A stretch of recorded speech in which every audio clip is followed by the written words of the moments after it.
차별금지법 등 반기독교적 법안과 조례에 대한 교계의 우려가 커지는 가운데 이에 따른 한국교회의 대응 방안을 모색하는 자리가 마련됐습니다. 부산의 대형 사회복지법인인 베데스다가 설립자 측과 포도원교회 측의 갈등으로 내홍을 겪고 있습니다. 어떻게 된 일인지 취재했습니다. 한국장로회 총연합회가 정기총회에서 새 임원진을 꾸리고 한국장로회의 상호 발전과 화합을 다짐했습니다. 기독교 대한감리회 제35회 총회 감독 선거가 오는 9월 열리는 가운데 후보자 기호 추첨이 완료되면서 본격적인 선거전이 시작됐습니다. 세습 논란으로 지난달 교단을 탈퇴한 여수 은파교회 고만호 고요셉 부자 목사에 대해 예장통합 여수노회가 노회 제명을 결정했습니다.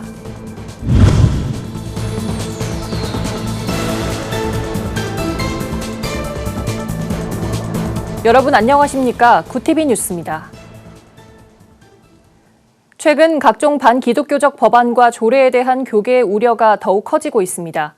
특히 더불어민주당이 차별금지법안 제정을 공식화하면서 교계에서는 한국교회가 힘을 모아 강력 대응에 나서야 한다고 강조하는데요. 대한예수교장로회 합동총회 교회 생태계 대응위원회는 반기독교 법안과 조례에 따른 교회의 대응 방안을 심도 있게 논의했습니다. 박재현 기자입니다. 반기독교 법안과 조례에 따른 교계의 우려의 목소리가 더욱 커지고 있습니다. 특히 포괄적 차별금지법은 인종이나 성별에 따른 차별이 없도록 하겠다는 취지를 띠고 있지만 사실상 동성애를 합법화하는 등 평등의 원리에서 어긋난 역차별법이라는 점을 들어 교계에서 거세게 반발하고 있습니다. 대한예수교장로회 합동교회 생태계 대응위원회는 이처럼 창조질서와 가정을 파괴할 수 있는 차별금지 법안 등 반기독교적 조례에 대해 체계적인 대응 방안을 모색하는 자리를 마련했습니다. 모든 차별을 금지하라. 그 속에는 우리가 항상 경계하고 문제 삼는 성별 정체성, 또 성적 지향 이걸 포함시키겠다라는 거죠. 또 차별 행위자는 강하게 응징하라는 건데요. 특히 헌법상의 양성평등 이념을 정면에 위배하고 있죠. 이어 발제에 나선 한동대학교 길원평 석좌 교수는 오는 6월 지방선거 이후 앞으로의 2년이 매우 중요하다며 지금이 차별금지 법안 등의 법제화를 막기 위한 씨앗을 심는 시기라고 주장했습니다. 그러면서 악법에 대한 한국교회의 대응 방안으로는 영적 지도자들이 앞장서 연합운동을 전개하고 악법에 대응한 전문 조직 설립 등 지속적인 연구와 교육 활동이 이루어져야 한다고 강조했습니다. 목사님들이 먼저 앞장서야 돼요. 그래야만이 평신도들이 뒤에서 따라갈 수 있습니다. 노회별로 온라인 책임자를 만들고 교회별로 온라인 책임자를 만들어서 전국이 일사불란하게 온라인으로 움직이는 그런 체제도 만들면 좋겠다. 얼마든지 저는 가능하다고 저는 생각합니다. 세미나에선 반기독교 법안과 조례를 막아내고 건강한 교회를 만들어 나가기 위해 한 목소리로 기도하는 시간도 마련됐습니다. 총회 교회 생태계 대응위원회 측은 교회 생태계 보호와 대응을 위해선 전국 노회와 교회들의 동참이 필요하다며 노회별 특별 세미나와 기도회를 개최하는 등 반기독교 법안과 조례에 대응하는 데 협력해 줄 것을 당부했습니다. 구티비 뉴스 박재현입니다.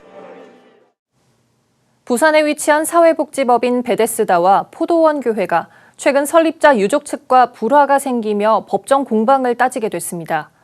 베데스다와 포도원교회는 이례적으로 입장문을 내면서까지 억울함을 호소하고 있는데요. 어떻게 된 일인지 부울경본부 이진우 PD가 취재했습니다. 부산 강서구에 위치한 사회복지법인 베데스다는 지난 1965년 경남 맹하학원으로 처음 설립됐습니다.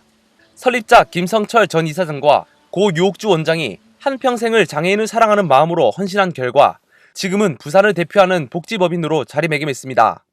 베데스다는 장애인들이 생활할 수 있는 거주시설과 교육받을 수 있는 특수학교, 직업재활, 중증장애인 거주시설 등을 운영하고 있습니다.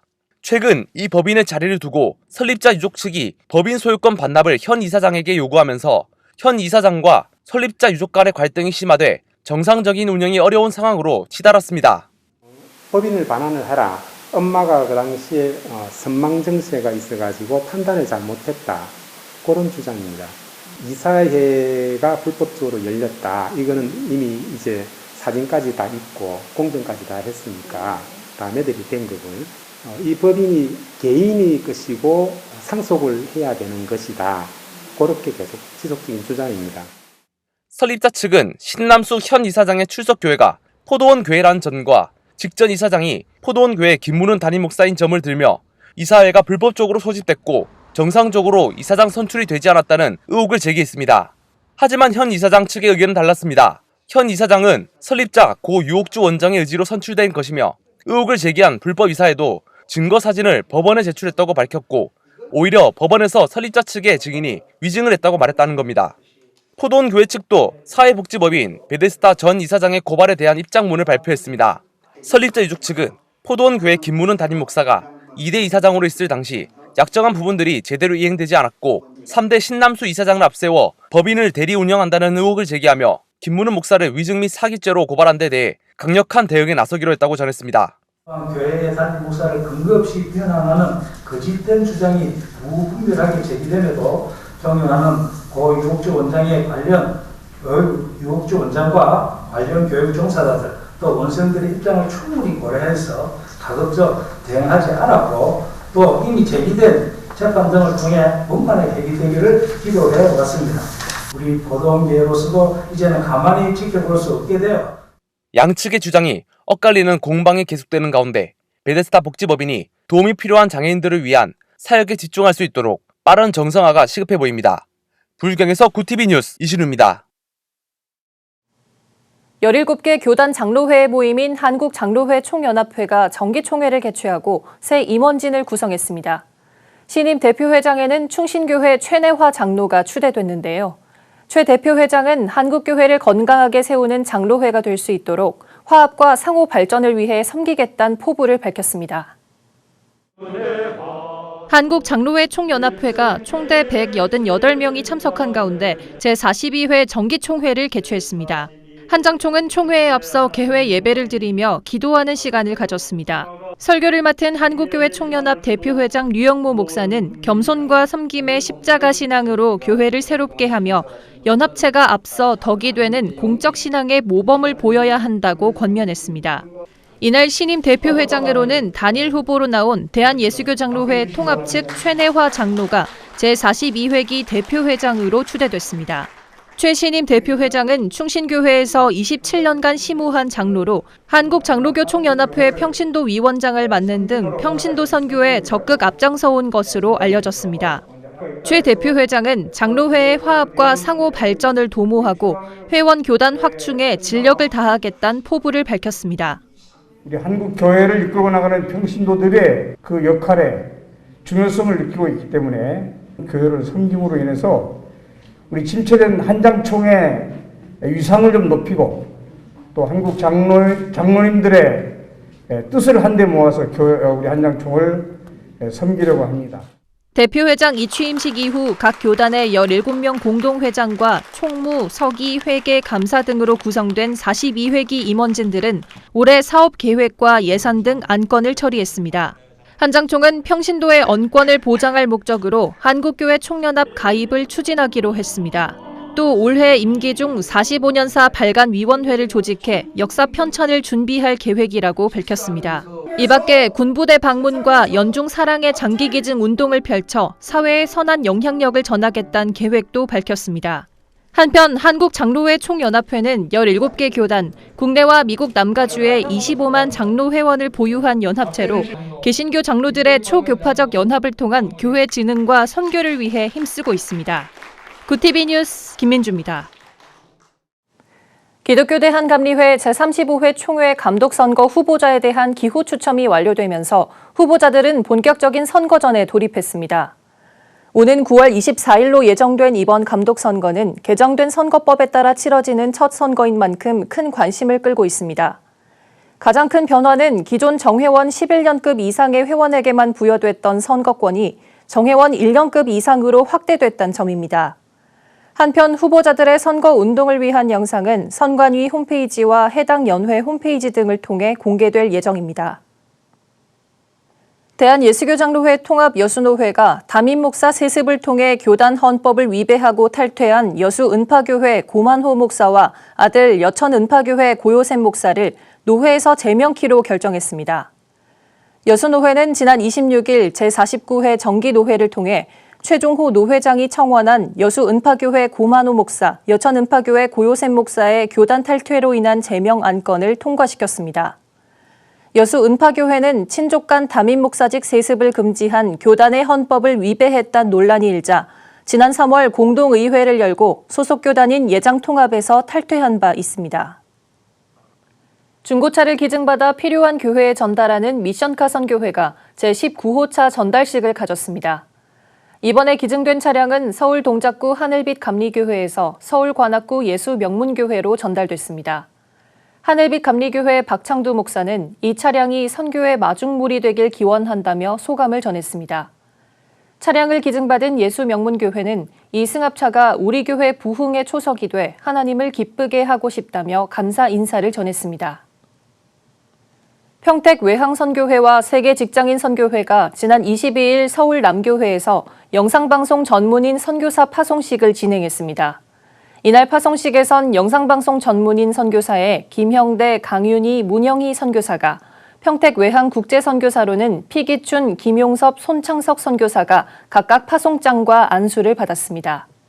이날 선교사로 파송받게 된 피기춘 장로는 주어진 방송선교 활동으로 하나님께서 주신 선교적 책무를 다하도록 노력하겠다고 밝혔습니다.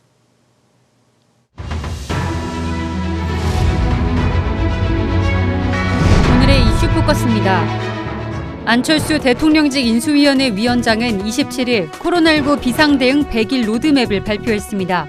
인수위는 새 정부 출범 후 30일 이내 추진할 과제로 5월 하순에 실외 마스크 해제 선언을 검토한다는 계획입니다. 50일 이내에는 응급 특수 환자 치료 체계와 돌봄 취약계층 심리 지원을 강화할 것이라고 밝혔습니다. 100일 내 추진 과제로는 사회적 거리두기 방식을 변경하는 것을 제시했습니다. 윤석열 대통령 당선인이 대통령실 규모를 총 150명 수준으로 확정하고 인선을 검토하고 있는 것으로 알려졌습니다. 이는 역대 정권 청와대 조직의 3분의 1 수준으로 기능 중심의 청와대를 강조한 윤 당선인의 공약에 따른 겁니다. 윤 당선인이 직접 대통령실 인선을 검토하고 있어 발표는 다음 달로 넘어갈 가능성이 커졌습니다.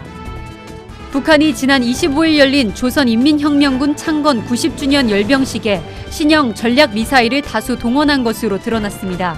군 당국은 북한이 시험 발사할 가능성이 크다고 보고 동향을 예의주시하고 있는 것으로 알려졌습니다. 이번 열병식에 등장한 전략 무기는 신형 잠수함 발사 탄도미사일과 극초음속 미사일, 대륙간 탄도미사일 등입니다. 지난달 서울과 경기 지역의 아파트 거래량이 작년 10월 이후 5개월 만에 최고치를 기록했습니다. 27일 서울 부동산 정보광장에 따르면 지난 3월 서울 아파트 거래량은 이날 기준 총 1,401건으로 지난해 10월 이후 5개월 만에 가장 많았습니다. 경기도 역시 지난달 5,776건이 신고돼 지난해 10월 이후 5개월 만에 최다 거래량을 기록했습니다. 전문가들은 지난해 8월부터 이어진 감소세가 8개월 만에 증가세로 돌아섰다는 점에서 대선 영향이 크게 작용한 것으로 분석하고 있습니다. 구TV 뉴스 조유현입니다.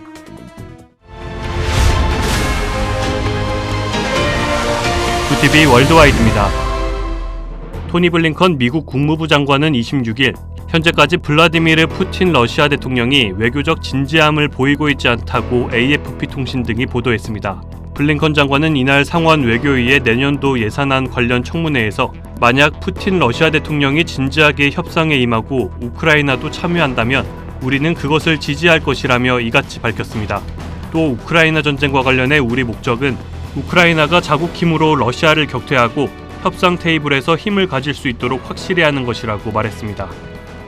엘살바도르가 지난해 세계 최초로 비트코인을 법정 통화로 채택한 이후 비트코인이 현지에서 제대로 뿌리내리지 못했다는 조사 결과가 나왔습니다. 미국 민간 연구기관인 전미경제연구소는 26일 엘살바도르 성인 1,800명에 대한 대면 조사를 실시한 보고서를 통해 응답자의 20%만이 엘살바도르 정부가 만든 비트코인 지갑 애플리케이션 치보를 사용하고 있다고 답했습니다. 또 보고서는 응답자들이 비트코인 자체나 시스템을 신뢰하지 않고 있었다며 정부의 강력한 추진에도 일상 거래에서 비트코인 사용률은 낮았으며 교육 수준 높은 젊은 남성들의 사용 인구가 집중됐다고 전했습니다.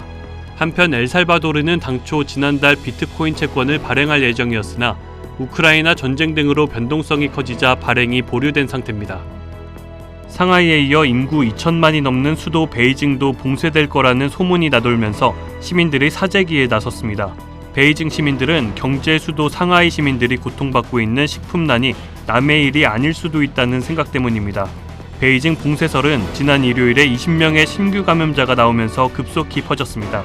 베이징 봉쇄 여부는 앞으로 2-3일 감염자 증가 추이에 따라 판가름 날 것으로 보입니다.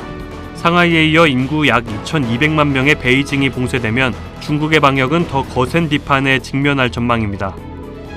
콜롬비아 보고타가 중국 충칭이 반납한 2022 세계 역도 선수권 대회 개최권을 획득했습니다. 국제역도연맹 IWF는 26일 공정한 입찰 과정을 거쳐 콜롬비아 보고타를 2022 세계 역도 선수권 대회 개최지로 선정했다고 발표했습니다. IWF는 중국 역도연맹이 개최권을 반납한 뒤 8개국이 2022 세계 선수권 개최 의향서를 제출했다며 8개국 연맹 관계자를 대상으로 4월 23일 면접과 심사를 통해 콜롬비아가 이사회 투표에서 과반을 얻어 개최권을 획득했다고 밝혔습니다. 윌리엄 페냐 콜롬비아 역도 연맹 회장은 우리 역사상 처음으로 세계 역도 선수권 대회를 개최한다며 역대 최고의 세계 역도 선수권 대회를 치르기 위해 최선을 다할 것이라고 약속했습니다. 구티비 뉴스 정성광입니다.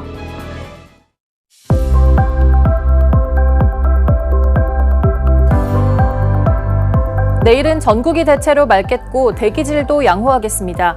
오후부터는 구름의 양이 많아지겠습니다. 낮과 밤의 일교차가 20도까지 크게 벌어지는 곳이 있겠으니 체온 조절 잘 해주시기 바랍니다. 금요일에는 오전 사이 전국 곳곳에 약간의 비가 내릴 전망입니다. 이어서 전국 날씨입니다. 내일 한낮 최고 기온은 서울 25도, 강릉 19도, 대전 25도가 예상됩니다. 남부지방은 광주 25도, 제주도는 21도까지 오르겠습니다. 날씨였습니다. 요즘 교계의 큰 이슈 중 하나는 포괄적 차별금지법과 학생 인권조례 제정을 막는 일입니다. 동성애 합법화, 젠더 다양성과 같이 반기독교적인 요소가 다분하고 표현과 양심의 자유 또한 침해당할 거란 우려 때문입니다. 법이나 조례는 한번 제정되면 돌이키기가 어렵습니다. 성경적 가치를 수호하는 일에 한국교회 전체가 한마음으로 대응하는 일이 필요해 보입니다. 이상으로 뉴스를 마칩니다. 함께해 주신 여러분 고맙습니다.